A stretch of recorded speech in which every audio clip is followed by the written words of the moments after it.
Свой второй студийный альбом группа Television выпускает в апреле 1978 года.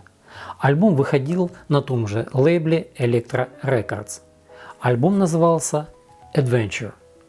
В моей коллекции данный альбом представлен оригиналом, выпущенным в Германии. Второй альбом Television Adventure был более мягкий и задумчивый, чем их дебютный альбом. Adventure был хорошо принят критиками, несмотря на скромные продажи.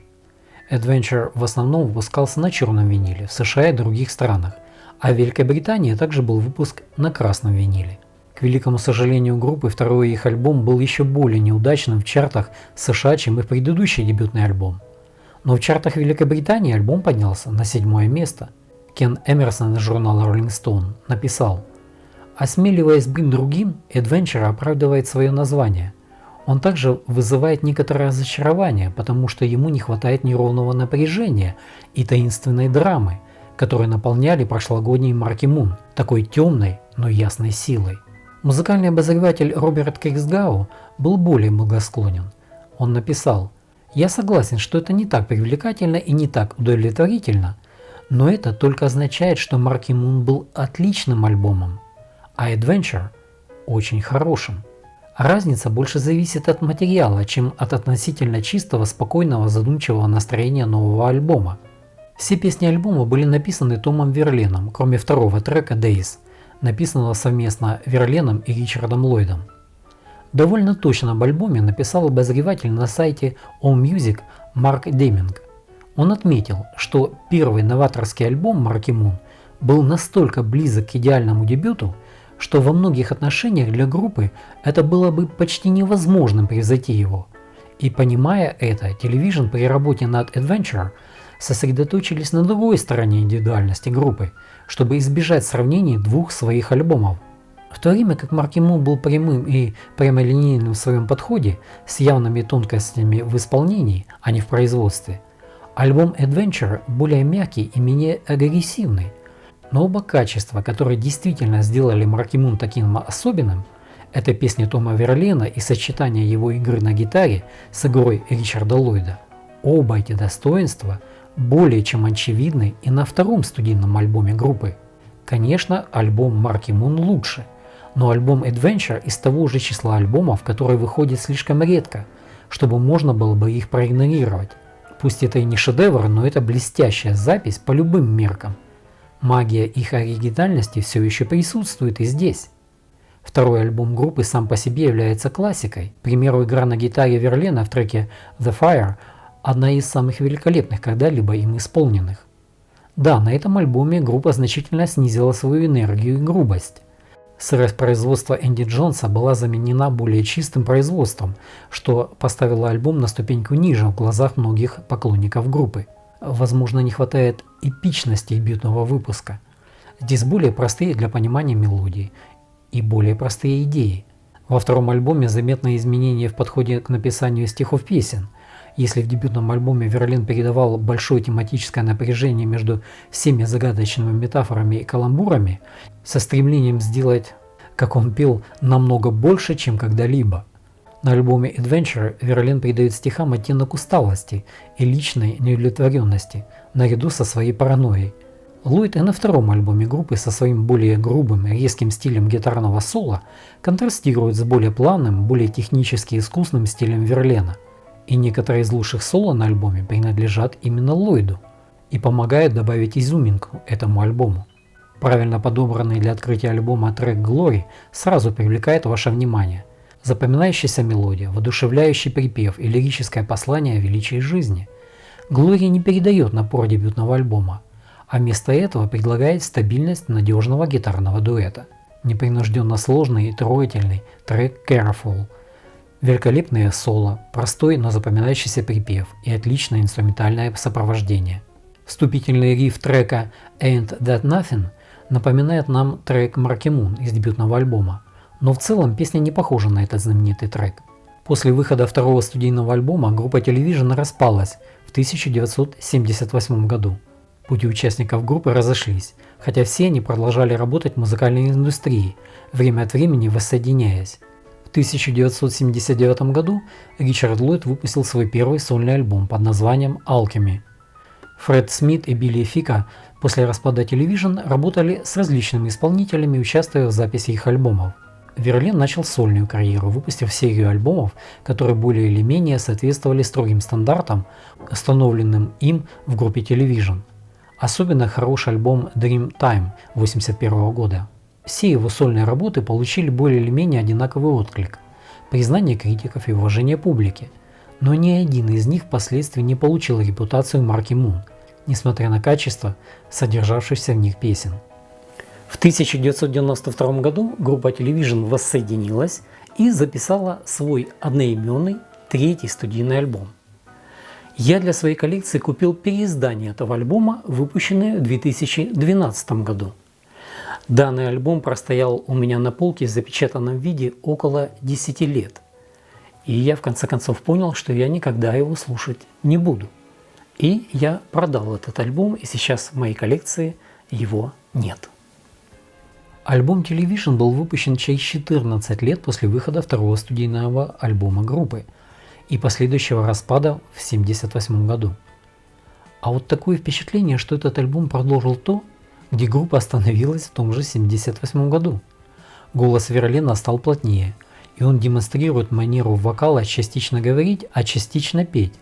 К примеру, в такой песне, как «Рифма». Но в остальном звучание группы сохраняется нетронутым, с тем же гитарным взаимодействием и сдержанной ритм-секцией. Альбом Television, как обычно, продавался скромно, но был хорошо встречен критиками, которые с восхищением отметили, что отличительные черты группы были на месте, и блестящая игра дуэта гитар, умное написание песен и нуарные тексты. Был снят видеоклип на песню «Call Mr. Lee», его показывали на MTV. Рок-критик Роберт Крисгау писал: «Я предпочитаю более роковое, песенное, старое телевидение, но это дань концептуальному беспокойству и силе личности Тома Верлена, что в мире, где альтернативная гитара означает создание шума или микширование и сопоставление из использованных мусорных баков, эти четыре ветерана перегруппировались с новой отчетливой звуковой идентичностью. Забавные, сердечные, утонченные, загадочные, они звучат как ничто другое, кроме немного старого телевидения». Дэвид Фрике из Rolling Stone написал, что стоило подождать 15 лет. Майло Майлз из New York Times написал: пытаясь приспособиться после долгого перерыва, эти музыканты собрали уменьшенный телевизор, хотя и с изысканными деталями дизайна. В своем обзоре для сайта AllMusic Марк Деминг написал: после оглушительного успеха альбома Nevermind группы Nirvana в 1991 году, казалось, по крайней мере какое-то время, что у многих последователей американского панк-движения наконец-то появится шанс прорваться к более широкой аудитории, и ряд плодотворных групп времени панка и новой волны записали воссоединившиеся альбомы, предполагая, что у них может быть больше шансов быть услышанными, чем в 70-х или 80-х годах. Television было особенно ярким примером группы, чье влияние и репутация намного превышали их коммерческое влияние. Поэтому неудивительно, что группа решила воссоединиться в 1992 году и посмотреть, сможет ли наконец массовая аудитория подготовиться к ним. Тем не менее, замысловатая гитарная атака и эллиптические мелодии Television в идеальных обстоятельствах были бы трудно продаваемыми. И не сильно помогло то, что диск возвращения группы, просто названный Television, звучал еще менее доступно, чем музыка из шедевра марки Moon, с его скелетными мелодиями, резкими динамичными аранжировками и загадочно остроумными текстами. Телевидение больше всего похоже на один из сольных альбомов Тома Верлена, выпущенных после 1982 года, но с одним важным отличием. Здесь Верлен работает со вторым гитаристом.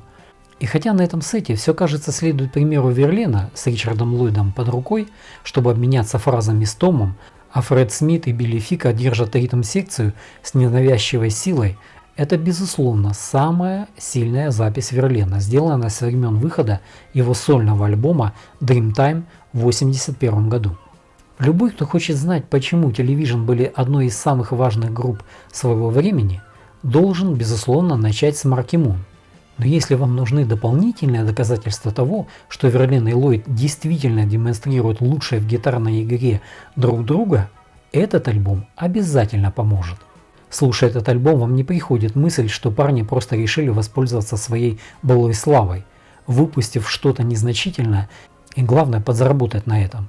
Хотя так поступали многие ранее известные и популярные группы. А в 2007 году Ллойд из-за обострившейся пневмонии объявил об уходе из группы. Его место занял Джимми Рип, хотя Ллойд после выздоровления продолжил выступать как сольный исполнитель. В 2011 году группа объявила, что практически закончила работу над своим новым альбомом. Это почти через 19 лет после выхода их третьего студийного альбома. Но обещанный альбом так на свет и не появился. Том Верлен выпустил всего около 10 сольных альбомов.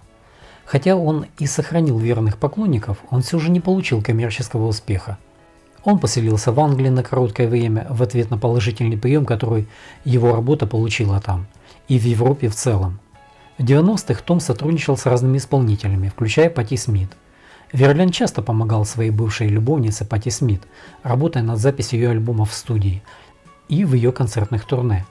Верлен появлялся на ее альбомах начиная с 70-х годов, когда он сыграл на гитаре в ее дебютном сингле «Hey Joe» и «Break It Up» из дебютного альбома «Horses», а затем и на других ее альбомах. Верлен также выступал в качестве гитариста на многих релизах других групп. В 2006 году Верлен выпустил свой первый новый альбом за много лет под названием «Songs and Other Things». В 2010-х он продолжал гастролировать с группой Television, особенно по Европе, полностью исполняя Марки Мун.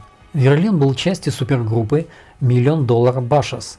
Их работа появилась в оригинальном саундтреке к фильму «Меня там нет», биографическому фильму, отражающему жизнь Боба Дилана.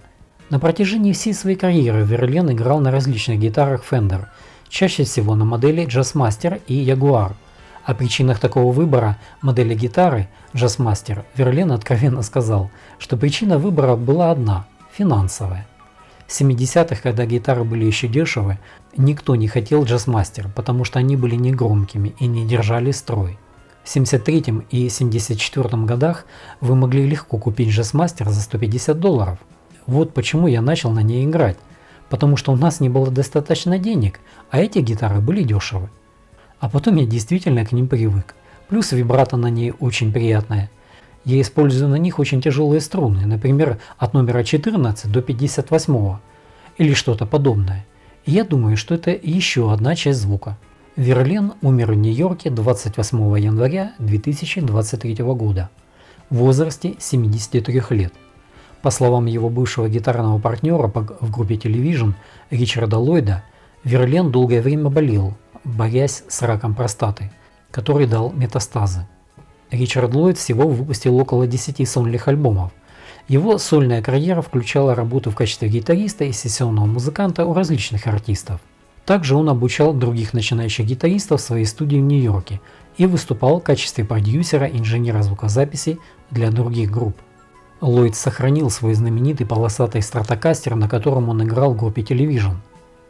Ричард Ллойд опубликовал свои мемуары. Думаю, для тех, кто заинтересуется историей панк-рока, будет интересна эта книга. Она называется «Все горючее. Телевидение, CBGB и 5 десятилетий рок-н-ролла. Мемуары алхимического гитариста».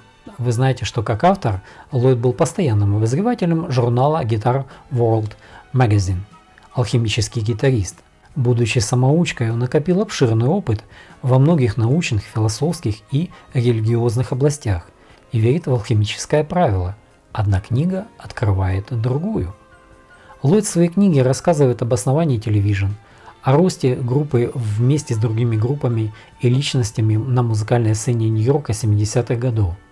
В книге описывается вся жизнь Ллойда, история любви Ллойда, об обмене оскорблениями с Китом Муном, о приеме наркотиков с Китом Ричардсом и постоянные личные столкновения с коллегой по группе гитаристом Томом Верленом. Все это рассказано с юмором, честностью и опломбом. Книга – хороший документ описания бурлящей нью-йоркской рок-сцены 70-х. На протяжении всей книги прослеживается постоянно развивающийся духовно-философский подход Ллойда к жизни. В 2015 году Ллойд переехал из Нью-Йорка в Теннесси из-за того, что жизнь в Большом Яблоке стала ему не по карману. И когда Ллойда спросили, чего ему сейчас на новом месте не хватает, Ричард ответил: «Гулять пешком. В Нью-Йорке я везде ходил пешком. Я скучаю по темпу нью-йоркской жизни». Ричард Хелл, бывший участник группы Television, также выпустил автобиографию под названием «Мне снилось, что я был очень чистым бродягой». Острая лирическая беспощадная автобиография музыканта и писателя Ричарда Хелла, описывающая детство, взросление и злоключения артиста в неизгладимую эпоху рок-н-ролла. Хелл выпустил одну из самых честных, смешных, лучше всего написанных и убедительных автобиографий среди рок-звезд за всю историю.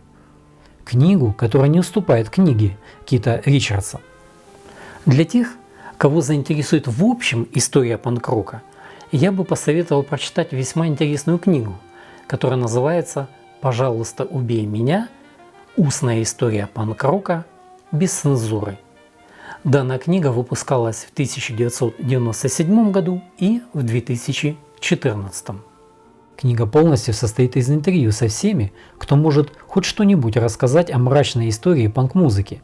Здесь нет никакого описательного содержания, кроме этих интервью, которые тщательно и умело сплетены вместе, чтобы представить динамичную хронологию этого поджанра рок-н-ролла.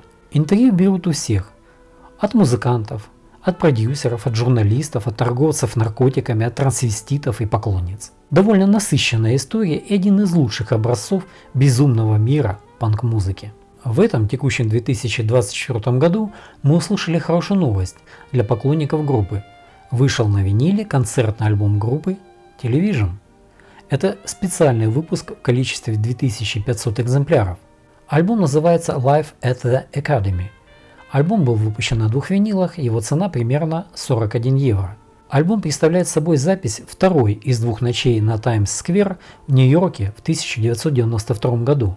Здесь представлены 8 треков с их 3-го студийного альбома и 3 песни с альбома Marky Moon. Это концертное шоу запечатлело мощное гитарное взаимодействие Тома Верлена и Ричарда Ллойда.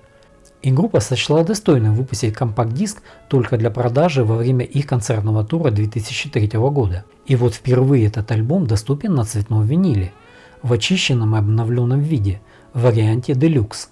Эта запись была сделана с дополнительными микрофонами для захвата помещения, а также для случайных звуков от аудитории. Ну а на этом я завершаю свой рассказ о творчестве группы Television. Хотя я и не являюсь поклонником группы телевидения, я бы лучше каждый день слушал их песни, нежели смотрел новости по телевидению. В Украине продолжается война. На сегодняшний день это самая большая по своим масштабам трагедия со времен Второй мировой войны. Почти 1 миллион погибших с 2 сторон. Российская армия буквально стирает с земли украинские города. Конечно, для того, чтобы подзадорить своих граждан идти убивать украинцев, нас всех обозвали нацистами. Ну вот, я вам так скажу. Слово «бандера» чаще всего употребляется в Российской Федерации, нежели в Украине. Поведение российских войск на территории Украины – это просто копирование поведения нацистской Германии и нацистской идеологии. Но обвиняют почему-то в этом украинцев. Российская Федерация хочет возвращения Украины в колониальное управление, так как это было при СССР и во времена Российской империи. Они отказывают нам, украинцам, в праве иметь свой собственный язык, на котором, кстати, разговаривали мои бабушки и дедушки. Они всю жизнь говорили на украинском языке. Сейчас россияне утверждают, что такого языка нет, это какая-то выдумка, какой-то фольклор. Россияне отказывают нам в праве на независимость нашего государства. Они утверждают, что Украина – это фейковое государство, его быть не должно. Вот Украина в составе Российской Федерации имеет право на существование как колония. Вот они управляют там в Кремле нами и нам указывают путь в светлое будущее. Ну, как при коммунистах. А мы, сами украинцы, не можем решать вопрос, как развиваться в дальнейшем украинскому обществу. Как вы знаете, Украина стала кандидатом в вступление в Европейский Союз. Украина в 1991 году на референдуме, на общем украинском референдуме, приняла решение об отделении от СССР и организации своего собственного государства под названием Украина. Это государство всемирно признанное государство в тех границах, в которых находилась Украинская ССР. Но вот сейчас россияне накопили денег на войну, накопили сил для того, чтобы слабую Украину заставить подчиниться. И вот сейчас идет этот процесс уничтожения независимости Украины. Я веду запись своих выпусков в квартире в Киеве, где я живу. И вот впервые очередная российская ракета прилетела и к нам. Она попала в здание, которое находится от моего дома в 20 метрах. И эта российская ракета убила 8 человек, плюс раненые. Нашему дому повезло, взрывная волна прошла вдоль него, только закрытые окна распахнулись, но все на месте, все целое. И погибших в нашем доме не было. Ну, на этом все. Приятного вам прослушивания музыки и мира нам всем. До свидания.